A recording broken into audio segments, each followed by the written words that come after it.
Hey guys, I'm going to be answering the question, what was the impact of Christianity in the American founding? America was founded because Spain and Portugal were both competing to see where they could get the best route to trade with India. So we all know the famous saying, in 1492 Columbus sailed the ocean blue.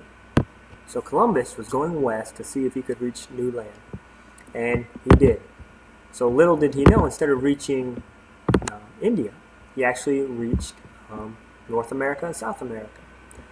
So this map right here shows the Treaty of Tordesillas. Why this is important is because Spain and Portugal were both big powerhouses at this time.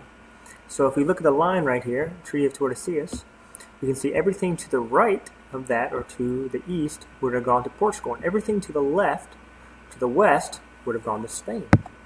So this is very important because Spain then sees this and is able to send conquistadors and is able to send missionaries to spread the word of God and also to get a lot of gold. So you can see the red right here. We can see how much they influenced already in North America. So in 1540 and 1542, priest Juan de Padilla became the first martyr in the American modern-day Kansas.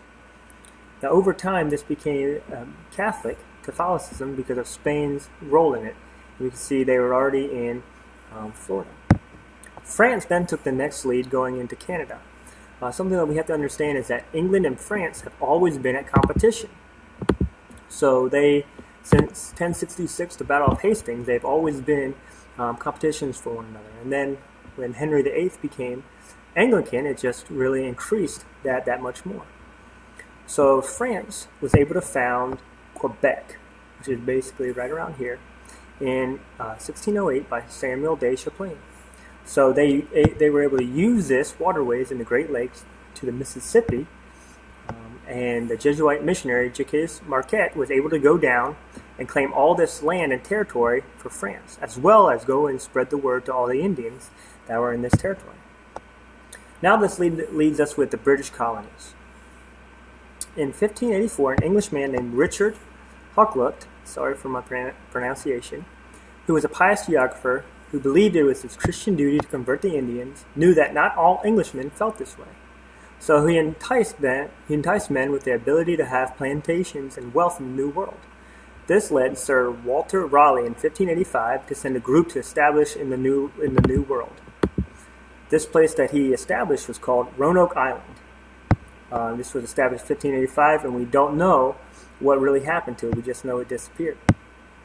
Jamestown was then founded by the English in 1607 and was predominantly Anglican. And the Puritans then founded Plymouth in 1620s. These two colonies became to flourish and attracted many new settlers and new denominations to the New World. It is important we understand that Puritans, because with their firm beliefs, we see the first migrating people into the New World, and the Puritans were the first really to persecute them or not agree with their religious freedoms.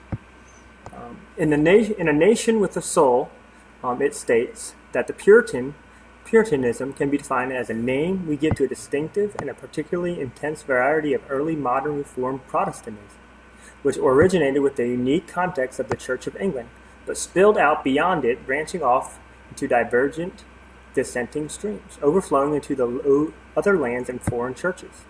John Winthrop and the Puritans decided to make a point not to accept anyone that went against their belief, and kept that strong form of being pure in the New World. An example of someone who was persecuted would have been Anne Hutchinson. Roger Williams was also someone else who was asked to lead the colony, and he founded the First Baptist congregation in 1639 in Rhode Island and named the city Providence. However, when he established Providence, this led to a mass flux of more people coming to his colony. This led also William Penn to establish what we know now as Pennsylvania.